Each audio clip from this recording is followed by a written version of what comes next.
మాటలో చెప్పాలంటే నేను తృణీకరించబడి వెళ్ళినట్లే, ఒక మాటలో చెప్పాలంటే వెలివేయబడినట్లే. ఈ మాట చెప్పడానికి చాలా దుఃఖకరమే అయినప్పటికీ 11 సంవత్సరాల పాటు అలుపెరగని సేవ చేసాం ఈ ప్రాంతంలో.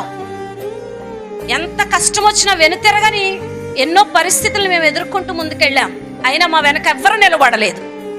అయినా వీళ్ళు చాలా చేశారన్న మాట మేము ఎవరి నోటి నుంచి కూడా వినలేదు. అలాంటి పరిస్థితుల్లో దేవుడు అక్కడికి తీసుకొని వెళ్ళి ఈరోజు షిలోహు కుటుంబం అంటే పౌలు గారు ఒక మాట అంటారు, మీకు సఖ్యమైతే మీ కన్నులు కూడా నాకు ఓడబీకిస్తారు అంటాడు వాక్యంలో. ఈరోజు నాకు అన్నదమ్ములు లేరు, అక్క చెల్లెళ్ళు లేరు, నా బంధువులకు కూడా నా మీద అంత ప్రేమ ఉండదు, ఈర్ష్యాసూయలు తప్ప.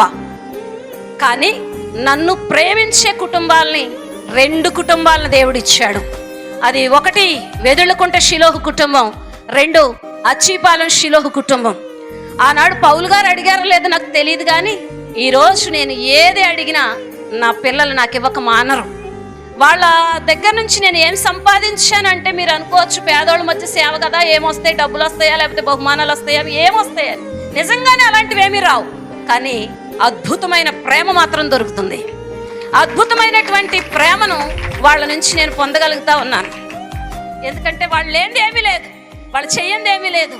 వాళ్ళు అన్ని విషయాల్లో కూడా వాళ్ళకి ఎంత స్తోమత ఉందో, వాళ్ళు ఏ కులమో ఇవన్నీ పక్కన పెడితే సేవకురాలను ప్రేమించే అద్భుతమైనటువంటి ప్రేమ ఉంది.